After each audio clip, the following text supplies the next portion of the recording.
Y'all ready to be history? Get started. Welcome. Hi. Hello, everyone. To the Pro Audio Suite. These guys are professional. They're motivated. Thanks to TriBooth, the best vocal booth for home or on-the-road voice recording. And Austrian Audio, making passion heard. Introducing Robert Marshall from Source Elements and Someone Audio Post, Chicago. Darren Robbo Robertson from Voodoo Radio Imaging, Sydney. Tech to the VO Stars, George the Tech Whittam from LA. And me, Andrew Peters, voiceover talent and home studio guy. Line up, ladies! Here we go. And welcome to another Pro Audio Suite. Thanks to Austrian Audio, making passion heard, and TriBooth. Don't forget the code TRIPAP 200 to get $200 off your TriBooth. Also, while we've got your ear, we know we have a lot of listeners, and a lot of you haven't subscribed. And if you would like to subscribe, that will help us a lot with numbers and also give us the ability to maybe get some really funky new guests. Who knows? Anyway, I was listening to another podcast, which I'll give a plug, Production Expert. I thought I hadn't heard it before, but a friend tipped me into it, and it was really interesting. And they covered quite a lot of topics. One that they kind of dabbled with and then moved away was DAWs. And I know there's some pretty wacky stuff out there that people use. I've been a victim of that. I think my first DAW was Magix Samplitude. I remember that. I never used it, but I do remember it. Yeah, that was, when I think about it now, it's like, well, I don't know what I was thinking. And then the second one I got was WaveLab, which was part of Vin's build into his PCs. And now, of course, I've bitten the bullet, jumped across, and I've just set up Twisted Wave on everything, so which I'm very happy with. Thank you, Thomas. Well, Robbo's flying an A380 every time we do a show. How's the plane flying today, Robbo? It's on autopilot at the moment, so yeah, it seems to be going okay. Okay, good. So how long ago? Let's go a little bit of history then. Do you remember when you first started recording and editing on a computer, and what you were using then? For me, it would have been. Oh wow, that's a very good question. It would have been early 2000s, maybe. Yeah, maybe even 2000, maybe 1999. I can't actually remember. Yeah, but it was very early. Yeah. How about you, Robbo? Oh, geez. The very first DAW that I worked on was DSP. And DSP. It was Triple M in Brisbane. Huh. So it would have been like 92, 93, around there somewhere. Yeah, and it was that's early. It was hooked up to one of the very first Yamaha little tiny automated consoles. Uh-huh. So DSP was an Australian company. When it folded, Fairlight bought them. I actually used to do, back in the early 2000s, I actually used to do their training for them. When people bought new DSP units here in Sydney, I used to be the dude that went out and did all the training on site for a couple of days with the engineers. So, So yeah, it was a really good piece of software. We had it at George Pat's when I was there as well, and yeah, unfortunately they went under. But yeah, that's how long. Yeah, so Jesus, what's that? 30 odd years ago. Yeah, I suppose. And was that a true multi-track DAW environment? It was an 8-track. Yeah, 8 tracks of digital audio. So yeah, and I remember sitting in the production studio at Triple M in Brisbane when I was up there, where we got it on a trial and watching the flying faders, and everybody, like I think the whole radio station sort of circled in and out of the studio to come check out this fancy new piece of equipment. But yeah, it was good. I learned on a Yamaha DMC 1000 digital mixing console. Could have been the same model. It probably was. It was installed around that time. You know, they had it at Virginia Tech in the music studio from 92, 93. Yeah. And I just remember I called it the Lean and Squint 1000. Lean and Squint. Because it had this little blue backlit LCD screen at the top right. Yeah. And there was so many damn operations you had to do through that little screen, you know, and you're always like leaning over and squinting at the screen, you know, but it had those flying faders, you know, it was super high quality sound, you know, 28-bit. Do you know what I remember processing. the most though is like coming from analog into digital is just that that wow moment when you just realized what a game changer digital audio was actually going to be. Like, you know, after all those years of multi-track and splicing and drop editing and overdubs and, you know, all the rest of it, to look at it and just go, holy crap, what can't I do now? You know, that was the thing that always got me. Yeah. Well, I had the interim step where I skipped over analog. I played with it and hobbied with it, but I never used it professionally. So I wasn't splicing blocks and stuff. But when I went to Virginia Tech, we had the digital tape machines, the DA88s from Tascam. And so I went straight to digital tape, right? But the time where we finally went to a DAW, we were using Sonic Solutions, and that was only for mastering for CD. That's all we used it for, right? So everything else was done on tape, and we would mix down to a DAT, and then typically we would take the DAT, load that into Sonic Solutions, and use that to author the disc, you know, the CDR. I'd go down to the library, to the bookstore, buy one blank CDR, $15, you know, and your professor would say, burn this at 1x speed. Don't do 2x, because sometimes it screws up. It doesn't happen. You know? Yeah. Wow. So I remember that. But yeah, Sonic Solutions was the first one I used in school. And then on my own, I remember using from multitrack, I learned on, I don't know why I stumbled on it, but probably because I was on PC, I stumbled onto Cakewalk. And then Cakewalk became Sonar.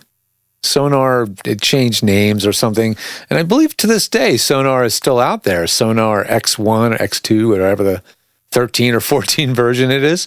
And that was what I did a fair amount of multi-track production on Sonar. And then for single or two-track editing and recording, I was using WaveLab. So I went back to WaveLab on my laptop, and I would use my laptop to record and burn CDs, and I would use it to do live records. I would bring my laptop out to a venue with my, at the time I had a Grace Designs Lunatech V2 stereo mic preamp, really hi-fi stuff. Yeah. And I would run that straight into a Digigram sound card that was PCM CIA, and it slid into the side of the laptop. And that's how I did really high quality stereo records that way in the field. So those are my earliest DAWs that I worked on. And I don't remember when I transitioned out of using Cakewalk. Probably when I first got my Mac, and I was realizing I had to teach a lot of people how to record, and I had to use what was common in our business. So that's when I started learning Pro Tools slowly, and then I started using Adobe Audition and Cool Edit and all the others. What was your first version of Pro Tools then? Well, I think I first really had hands on Pro Tools. It wasn't until probably 6. Yeah, something that's about the time I started, I think. Yeah. Yeah. Mm-hmm. Yeah. That's where it really became like more commonplace. That is probably the version of Pro Tools that shipped with an M-Box. Which I'm okay. Yeah. Well, this is an OG original M-Box. I believe this would have shipped with Pro Tools 6.0 or 6.4. Something like that. I remember Yatesy, a guy I used to work with at Triple M, came in. Mark Yates, g'day mate, if you're listening. I don't want to buy a house in Bondi, Yatesy, thank you. He was he came in to work one day on a Monday, and we were just chatting and stuff, and he went, how was your weekend, blah blah blah, and the conversation basically went, oh mate, I spent the weekend on Pro Tools, and I went, what? Did you come into work? Are you mad? No. I bought Pro Tools. I've got it at home. And that was sort of my discovery of the M-Box and all the rest of it. And he was like, I sat at home and I had some headphones on and I finished this promo and I did this and I did that. I was like, I got to go get that. So, yeah. I remember they had an M-Box.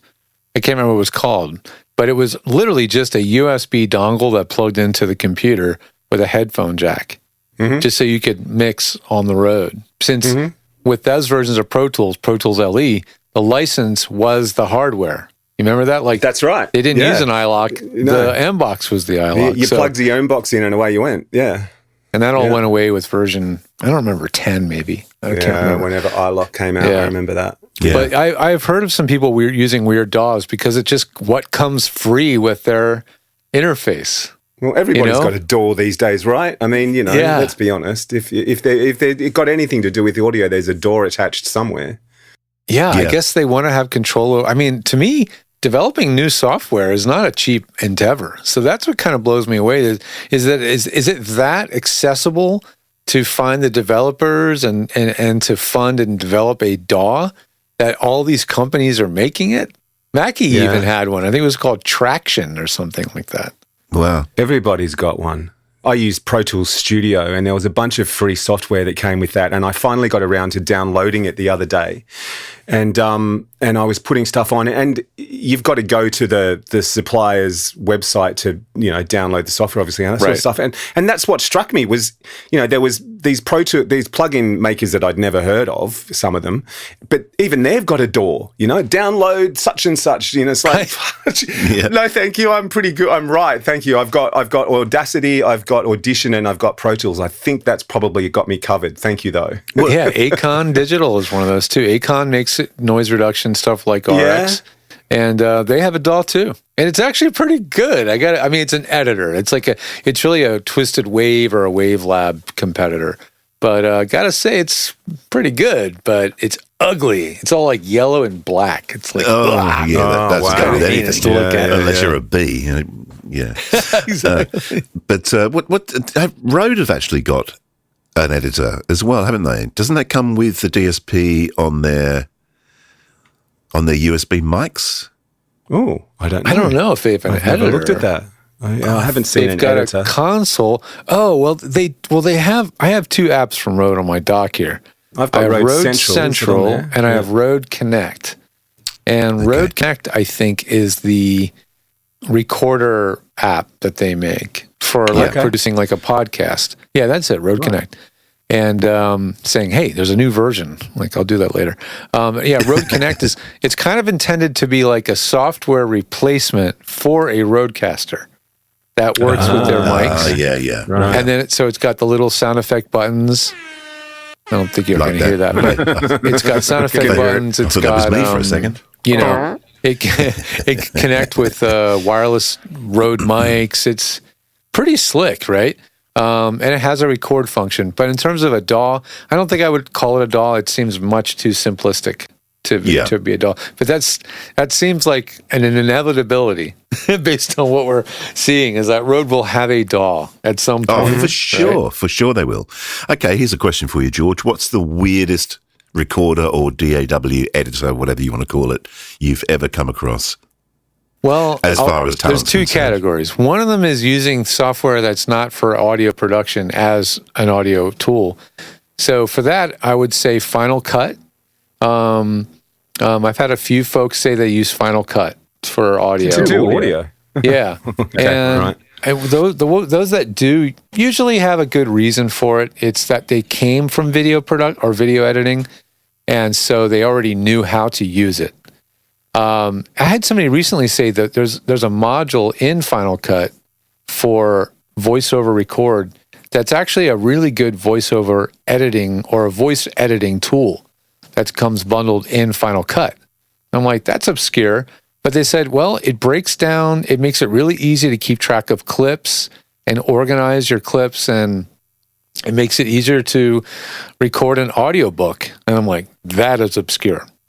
That's weird. Producing an audiobook in Final Cut, that's different. Yeah. That's different. To be fair, back in the day when you could edit video on Pro Tools, my wife used to do her video editing in Pro Tools because she knew Pro Tools. So I suppose, How much video? So could you just simply do cut, like trim head and tail, or could you actually? No, you could edit and paste and all the rest of it. Was that called media something? I'm thinking like maybe version 9 or version 10 they ended it. And then they realized we could put it in another bundle and stick that up. And so now you can only have one video per session and all that sort of stuff in studio. You've got to go to the next level to be able to have multiple video files, which is a pain in the ass. Seriously. I mean, for me, when you're doing, update versions and shit like that, you now got to save your session as and import a new video into there. And so there's your sessions spread across 10, sub-sessions. Well, this whole conversation kind of got triggered because somebody just emailed me saying, hey, you set me all up using Adobe Audition, and I've got all the templates and everything and the processing chains, whatnot, but now I'm using Luna. And so can you do all those chains that you made for me and over in Adobe Audition, are they going to work in Luna? And if not, can you make me processing for Luna? And that's kind of triggered this conversation, because I was like, Luna? Well, I could. But I sometimes when somebody asks me that, I always ask you why exactly. I'm like, just because you can doesn't mean you should. Are you doing it? I mean, some people frankly will do it because it literally is free. There is definitely a contingent out there who will not use Adobe Audition simply on principle. They refuse to pay the subscription. They don't want to do it, and they're going to use anything else they can find, so they don't have to use Adobe Audition or pay a subscription. And that is what drives people to use Reaper, because it's a one-time buy and it's very cheap. That drives people to use Luna, and it drives people to use alternatives that are free or that come free with their hardware. So guys, I mean, if you really are making a living, first of all, use the tool you really know and have trained on and have gotten really good at. Don't keep trying new stuff all the time. And second of all, Luna is a music production tool.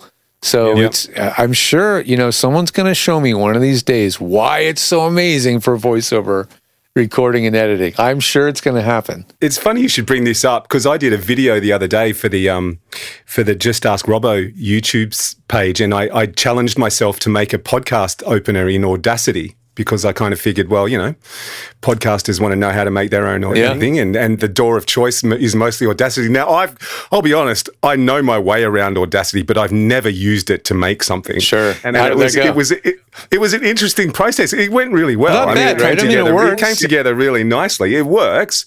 But the interesting thing was, every sort of 4 or 5 key things, there's a thunk, because I'm trying to give it Pro Tools commands, and it's sort of going, hang on, what do you mean? It's like, right, that one. But, and zooming out when you should be zooming in, and all the usual stuff of learning a new DAW.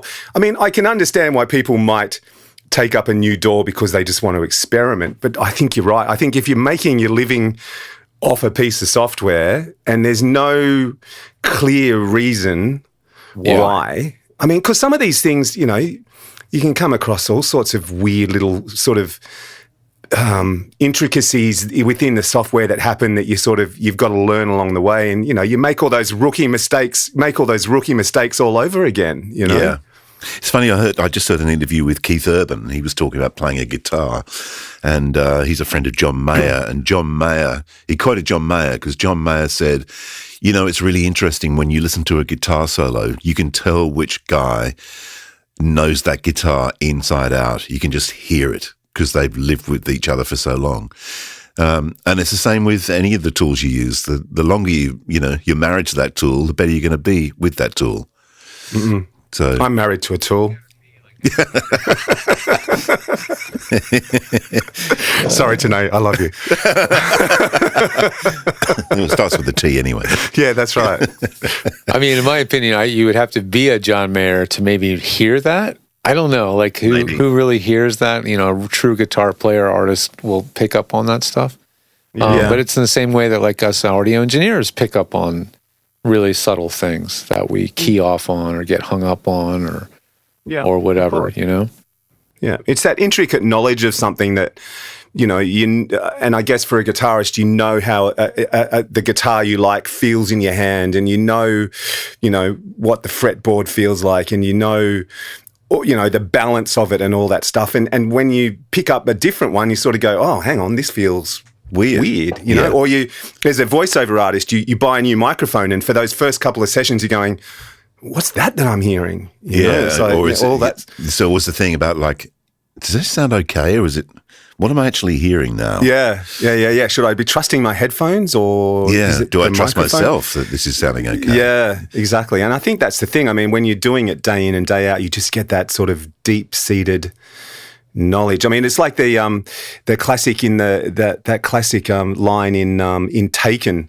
that movie where Liam Neeson's sitting in the his French mate's apartment, and he's he stands up and he's about to shoot Liam Neeson, and Liam Neeson basically says shoot me, and it's like he pulls the trigger and there's no bullets in his gun because, he's been sitting behind a desk for so long now. He doesn't remember the weight of a loaded gun compared to the weight of an unloaded gun. Liam Neeson, all that sort of stuff. And it's the same sort of thing, I suppose. It's like, well, it's interesting because because I do a lot of promo stuff as well.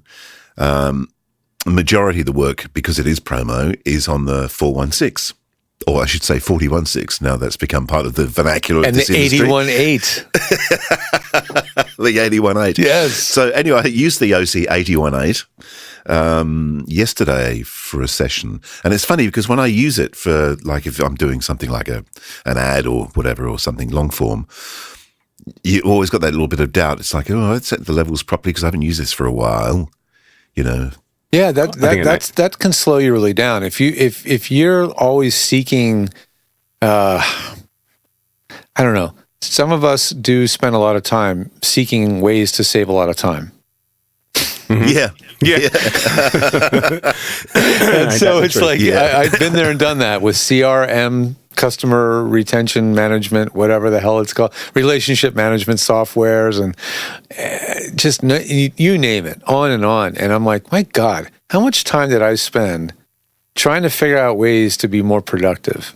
It doesn't will out.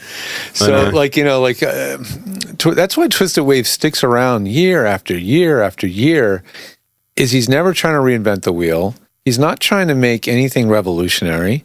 He just adds in useful things little by little, drop by drop. And I think it's the way these new features are dripped in, like a drip feed, It's like you get time to learn what they do, and you get time to internalize them, or you get time to decide whether you need them or not, right? But when there's like, everything's new, we did a whole new user interface, and it can do these 70 new features, like, who the heck is going to internalize and learn all those new things in one shot? Whereas it's overwhelming. Something over the years that you learn over time and get nuanced. And then there's also like the idea, like I've heard of people say, well, I want to try something different because I can't do this. Like I interviewed somebody today and she said, well, I record everything in Twisted Wave and I do and then I go into Adobe Audition and I use the compressor. It's called simple or single channel compressor. And I just use a little bit of compression. And I'm like, I didn't get into it because it wasn't germane to the interview, but I wanted to say why. And I knew why. And it's because in Twisted Wave, when you look at the plugins, there's not a plugin in there called compressor. And so if you've been watching a lot of YouTube and she was a younger person who's learning through YouTube University, and she knew that a compressor is a good thing. And she looks in Twisted Wave and looks at the effects, and there's nothing in there called compressor. But then she hears there's a thing called a compressor in Adobe Audition, right? So it's like, it's what you don't know. It's like you might think, oh, Twisted Wave is too simple. It's too basic. It can't possibly do everything I need it to do. And then you go seeking elsewhere for other tools and other systems. Now you've added more steps, more cost, because now she's paying for an Audition license. Yeah. And it's not, I wanted to be like, I wanted to reach through the screen. Listen. There's a compressor in your Mac. It's already built in. You just don't know it's there, and it almost makes me harken back to the Audacity conversation we had, where the compressor just replaced the old version and created a whole thing. Like Thomas could seek out another compressor and make that not replace, but supplement what's in there. But because he's just using what Apple includes for free, and Apple, for whatever reason, doesn't have a compressor in their default audio units, then there's no compressor. But there's the Dynamics processor, and that's a compressor. It's just is a compressor. Yeah, it's just not that intuitive. It's quirky things, and because I've spent so much time learning the quirks and features of what Twisted Wave does and what the audio units plugins do, etc. I'm getting every last bit of juice out of these things. And where a lot of people wouldn't do that, their first thing would be to go get another plugin, go buy another package, another bundle, and just constantly seek out. So I found that kind of interesting. I find Twisted Wave does way more than I ever need. It's a recorder. Basic it's a recorder and edit, right? and that's Surely. it. Yeah. Yeah. I mean, Audacity is almost. Yeah, I don't need anything else. Audacity is overkill compared to Twisted Wave. Yeah. Yeah. Yeah, it's interesting, isn't it? Well, there you go, another free DAW, Audacity. Yeah. The F word. Yes. You know what that leads to. Yeah. Out the door. Well, that was fun. Is it over? The Pro Audio Suite, with thanks to TriBooth and Austrian Audio, recorded using Source Connect, edited by Andrew Peters and mixed by Voodoo Radio Imaging with tech support from George the Tech Whittam. Don't forget to subscribe to the show and join in the conversation on our Facebook group. To leave a comment, suggest a topic, or just say g'day, drop us a note at our website, theproaudiosuite.com.